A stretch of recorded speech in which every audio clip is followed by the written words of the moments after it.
আসসালামু আলাইকুম। শুরু করছি পরিযান পর্ব ১। আব্বা যেদিন দ্বিতীয় বিয়ে করে ঘরে ফিরল তখন আমার বয়স ১০ বছর। রূপার বয়স ছিল ৫ বছর আর পরীর বয়স মাত্র ১.৫ বছর। ছোট্ট পরীকে বুকে নিয়ে আম্মা সেদিন নীরবে চোখের জল ফেলেছিলেন। মুখে টু শব্দটি করেননি, প্রতিবাদ তো দূরের কথা। আর আমি সেদিন দরজার আড়াল থেকে আব্বার দ্বিতীয় বউয়ের মুখ দেখছিলাম। আব্বার দ্বিতীয় বউ আমার আম্মার নখের যোগ্যও না। কালো একটা মহিলাকে বিয়ে করেছেন আব্বা, যেখানে আমার আম্মা তার চেয়ে হাজার গুণ বেশি সুন্দরী।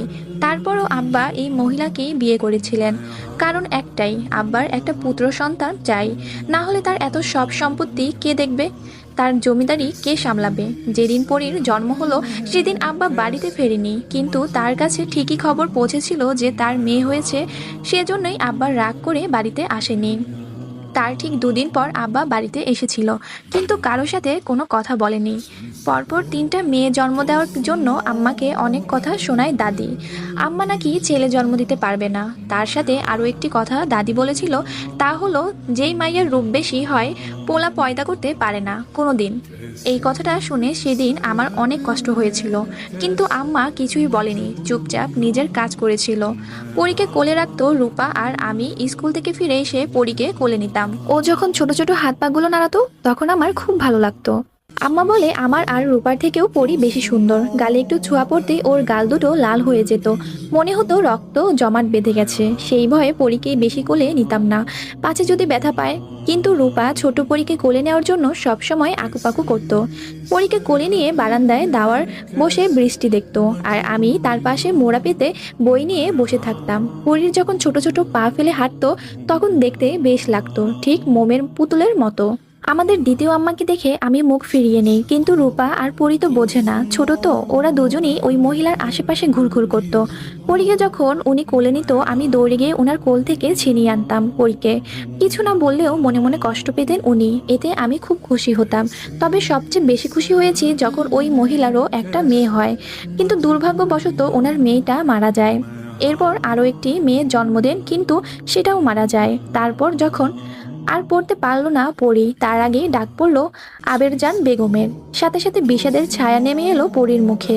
সবেমাত্র খাতাটা খুলে পড়তে বসেছিল সে, একটু পড়তে না পড়তেই ডাকাডাকি শুরু হয়ে গেছে। চোখ মুখ কুঁচকে সে পড়ার টেবিল থেকে উঠে দাঁড়ালো। শব্দ করে ঠেলে চেয়ারটা কিঞ্চিত দূরে সরিয়ে দিল।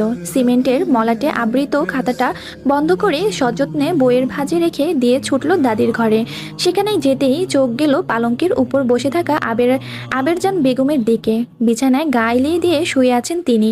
পরি বড় বড় পা ফেলে এগিয়ে গেল, পালঙ্কের হাতল ধরে জোর গলায় বলে উঠল, কি হয়েছে? আবেরজান ঘাড় ঘুরিয়ে পরীর দিকে তাকালো, তারপর বললেন, মাইয়া মানুষ এত ধূপধাপ শব্দ করে হাঁটোস কেন? আস্তে হাঁটতে পারোস না?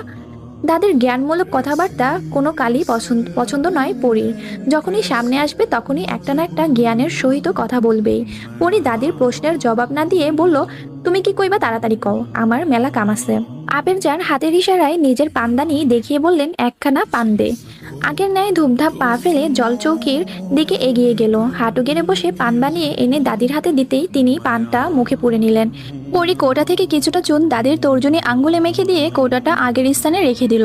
বাইরে যাওয়ার জন্য পা বাড়িয়ে আবার ফিরে তাকালো দাদির পানে। সেই লেখাগুলোর কথা মনে পড়ে গেল ওর। পরি এগিয়ে গেল দাদির কাছে, তির্যক দৃষ্টিতে তাকালো। দাদির গায়ের রং বেশ চাপা, কিন্তু অতটা কালো নয়। হাত পা ও মুখের চামড়া ঝুলে গিয়েছে। বয়স হয়েছে তো। পরি হুট করেই বলে উঠল, যেই মাইয়ার রূপ বেশি হয় পোলা পয়দা করতে পারে না, তাই না দাদি? পরীর কথা শুনে চমকে তাকালো আবেরজান। এই কথা পরী শুনলো কোথা থেকে? দাদিকে বলতে না দিয়ে পরী আবার বলল, তোমার তো রূপ নাই, তাই তো 2টা পোলা পয়দা করছো, কিন্তু একটারও তো মানুষ করতে পারো নাই, 2টাই অমানুষ পয়দা করছো। বুড়ি কোহানকার, আমার আম্মাজান 3টা সোনা জন্ম দিছে, আর তুমি কি করছো? এক পোলায় 2টা বিয়া করছে, আরেক পোলায় বিয়ার খবরই নাই। পরের মাইয়া দেখে দেখে দিন পার করে। কথাগুলো বলে পরী একদণ্ড দেরি না করে দৌড়ে বাইরে চলে গেল। আবেরজান বেগমকে কিছু বলতেই দিল না। নিজের নাতনির উপর ক্ষুব্ধ হলেন আবেরজান। মেয়েটা বেশ চটপটে আর উড়নচণ্ডী স্বভাবের। মুখের বলিতে সবসময় তেজ মিশ্রিত থাকে, যা উনার আর 2 নাতনিদের মধ্যে কোনো ক্ষণেই দেখেননি। পরীর এরকম কথা শুনতে তিনি অভ্যস্ত, তাই বেশি না ভেবে তিনি পান খাওয়ার মন দিলেন। দাদের ঘর থেকে ছুটে বের হয়ে নিজের শয়নকক্ষের দিকে পা বাড়াতেই আবার ডাক পড়ল। এবারের ডাকটা দিয়েছেন পরীর মা মালা বেগম। মায়ের ডাক শুনে আবার ঘুরে দাঁড়াতে হলো পরীর। সোনালি আপুর খাতাটা আজকে বোধহয় আর পড়া হবে না। ঘাড় ঘুরিয়ে একবার টেবিলের দিকে তাকালো সে। বইয়ের সাজানো স্তূপের মধ্যে আসামির ন্যায় পড়ে আছে খাতাটা। হাতছানি দিয়ে ডাকছে যেন পরীকে, কিন্তু সময়ের অভাবে পরী আসতে পারছে না। অসহায় নয়নে শুধু খাতাটা দেখতে লাগলো সে। এর মধ্যে দ্বিতীয়বারের মতো ডেকে উঠল মালা। পরী দৌড় লাগালো। পরনের ঘাগরাটা দু হাতে হালকা উঁচু করে ধরে সিঁড়ি ভেঙে নেমে দৌড় দিল রন্ধনশালার দিকে। সেখানে বসেই ডাকছিলেন মালা। পরী ওখানে গিয়ে দাঁড়াতেই জেসমিনের দিকে চোখ পড়ল, সাথে সাথেই চোখ ফিরিয়ে নিল। বড় একটা গামলায় কুচো চিংড়ি বোঝাই করা, সেগুলো বাছাই করছে দুজন মিলে। মালা পরীকে খেয়াল করেনি তিনি চিংড়ির হাত পা খোসা ছাড়াচ্ছেন আর কাশছেন। পরী দু পা ভাঁজ করে মায়ের পাশে বসে হাত ধরে বলল, আম্মাজান, আপনি অসুখ নিয়ে কাম করতে আইছেন কেন? পানি ধরলে তো আপনার কাশি আরো বাড়বে। কথাটা শেষ করে পরী গরম চাহনিতে একবার জেসমিনের দিকে তাকালেন, তারপর আবার মায়ের দিকে তাকিয়ে বলল, ঘরের কেউ কি দেখে না যে আমার আম্মার অসুখ? তারপরেও আম্মারে কামে ডাকে কেন কোন সাহসে? আমার আম্মার কিছু হইলে আমি কিন্তু কাউরে সাইরা দিব না, কইয়া দিলাম। জেসমিন এবার মুখ খুলল। আমি আবারে মানা করছিলাম পরী, কিন্তু সে শোনে নাই। পরী আবারও রাগ মিশ্রিত কণ্ঠে বলে উঠল, হইছে, আপনারে আর অজুহাত দিতে হইব না। যা করার পরবর্তী শব্দ উচ্চারণ করার আগেই মালা কষে চর মারেন পরীর গালে। এতে পরীর কোনো ভাবান্তর হলো না। প্রতিদিন 2-4টা চর না খেলে তার পেটের ভাত হজম হয় না, তাও মায়ের হাতের। মুখে আঁচল দিয়ে কাশতে কাশতে মালা বলল, কতবার কইছি মুখে মুখে তর্ক করবি না, তোর ছোট আম্মা হয়। পরী মাথা নিচু করে নিল, তবে রাগ ওর মধ্যে এখনো বিদ্যমান। মাথা নিচু করেই সে বলে, ছোট আম্মা কিন্তু আম্মা না। মালা ফের কিছু বলতে উদ্যত হলে জেসমিন থামিয়ে দিয়ে বলল, থাক আপা, পরীরে কিছু বললেন না, ছোট মানুষ। এরপর পরীর দিকে তাকিয়ে বলল, পরী, তুমি জুনমানের নিয়া শাপলা বিলে যাও, ঘরে একটা মানুষও নাই, তাই তোমারে বলতাছি কতগুলো শাপলা নিয়া আসো, চিংড়ি দিয়া রান্না হইব, আজকে ঘরে মেহমান আসবে। কপালে দৃঢ় ভাঁজ পড়ল পরীর। অবাক করা কণ্ঠে বলে, এই বন্যার ভিতরে মেহমান আইবে কই থেক্কা? পর মুহূর্তে কিছু ভেবেই পরীর মুখে হাসি ফুটে উঠল। রূপা পাইব? মালা দিলেন এক ধমক, এত কথা কস কেন, তাড়াতাড়ি যা। আর শোন, মুখটা ভালো করে ঢাইকা যাবি, কেউ জানি না দেখে। নৌকার সইয়ের মধ্যে থাইকা বাইর হবি না। জুনমান রে নিয়া এখন যা, তোর বাপে আর তার লোকজন থাকলে তোরে পাঠাইতাম না, এমন সময়টাতে বাড়ি খালি। মৃদু রাগ দেখা গেল মালার মুখে, কিন্তু পরী বেজায় খুশি। আজকে অনেকদিন পর বাইরে বের হবে সে। দৌড়ে নিজের কক্ষে চলে গেল। ওড়না দিয়ে নিজের মুখ ভালো করে বেঁধে নিল, শুধু চোখ দুটো খোলা রাখলো। দাদির ঘরে পেরিয়ে আসার সময় উকি দিল পরী। আবেরজান আয়েশ করে বসে বসে সুপারি কাটছেন। পরী হাঁক ছাড়লো, ও বুড়ি। সুপারি কাটা রেখে পরীর দিকে তাকালেন তিনি। পরীকে এই সাজে দেখে তিনি বুঝে ফেললেন যে আজকে পরী ঘরের বাইরে বের হবে। তিনি জিজ্ঞেস করলেন, কই যাস?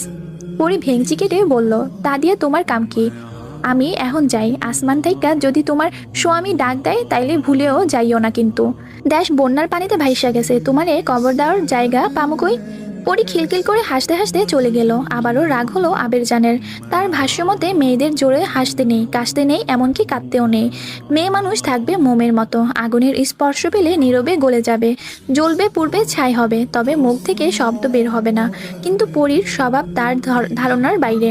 তাই তিনি ঠিক করলেন আজকে মালাকে বলে এই মেয়ের একটা ব্যবস্থা করবেনই করবেন। গ্রামের নাম নূরনগর। পদ্মা নদীর ধার ঘেঁষে এই গ্রামের অবস্থান। পদ্মা যেন নূরনগরের নূরের আলো ছড়িয়ে দিয়েছে। প্রতিটি ঋতুতে এই গ্রাম নানান বাহারে সজ্জিত হয়ে ওঠে। কখনো গরমে উত্তপ্ত পথিকের আর্তনাদ, কখনো বর্ষার মেঘমালা থেকে সৃষ্টি বাড়িধারা। স্বচ্ছ নীলাম্বরের মেঘের ভেলা, ঘাসে জমে থাকা শিশির কণার রূপবত্তা, তো কোকিলের মধুর কণ্ঠ, সব মিলিয়ে গ্রামের এই সৌন্দর্য সবার মন কাড়ে।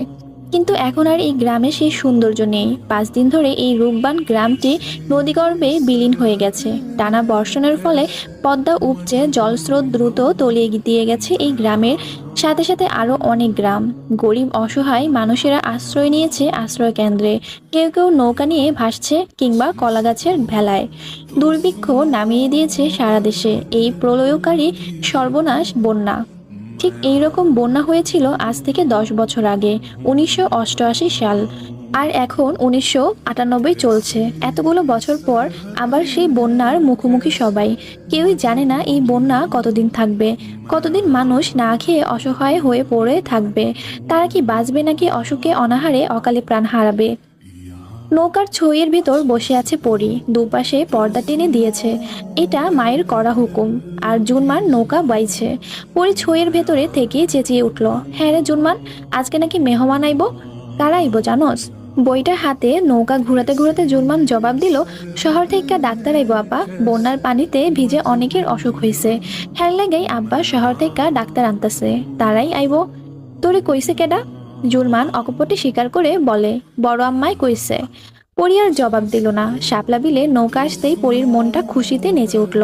যদিও শাপলা বিল আর আগের মতো নেই, পানিতে ভরে টুইটুম্বুর। কোনটা বিল আর কোনটা ক্ষেত বোঝা মুশকিল। সুতো কাটা ঘুড়ির মতো নিজেকে এখন মুক্ত মনে হচ্ছে পরীর। আজকে তো সে বিলের পানিতে সাঁতার কাটবে, তাতে মা বকলে বকুক, মারলে মারুক। কিন্তু তখনই বিপত্তি ঘটে গেল। পরীর ইচ্ছাই রয়ে গেল জুনমানের কথায়। আপা, আমাগো আরেকখান নৌকা আইতাছে এইদিকে। কৌতূহল হয়ে পরী প্রশ্ন ছুড়ে দিল, নৌকায় ক্যাডা দেখতো? জুরমান দাঁড়িয়ে উকি দিয়ে দেখে বলল, লতিফ কাকা আর দেলোয়ার কাকা আর লগে মাঝি। সাথে সাথে মেজাজ খারাপ হয়ে গেল পরীর। এটা নিশ্চয়ই ওর মায়ের কাজ। কাজের লোকগুলো বাড়িতে আসতেই পাঠিয়ে দিয়েছে।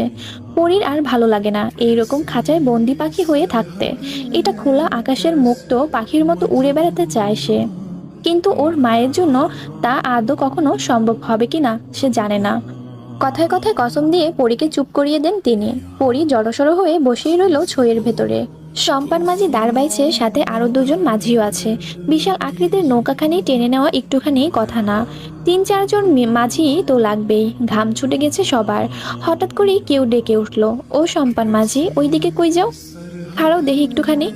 সম্পান বাঁশের সাহায্যে নৌকা থামিয়ে দিল তৎক্ষণাৎ। পাশে দাঁড়িয়ে থাকা নৌকা থেকে বিন্দু বের হয়ে এলো।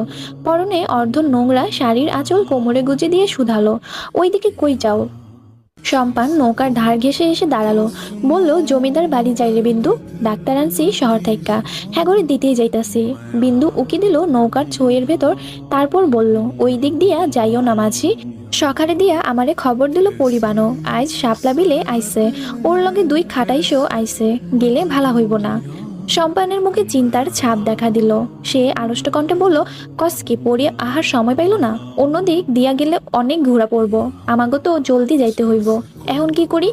কিছুক্ষণ চুপ থেকে সম্পান আবার বলে উঠল, তুই লগে আয় বিন্দু, তাইলে আমাকে কিছু কইব না, তুই পড়ি রে কইলি পড়ি শুনবো। বিন্দু মৃদু রাগ নিয়ে বলল, হ, খালি তো আমারই পাও, পরি খবর দিছে তাও যাইতে পারলাম না, চুলায় শাক চড়াইছি, রান্না শেষ না হইলে যাইতাম না। সম্পান অপেক্ষা করলো বিন্দুর রান্না শেষ হওয়া অবধি। অজ্ঞাত তো যেতেই হলো বিন্দুকে। এবার বোধহয় পরি তাকে বিলেন পানিতে চুবাবে।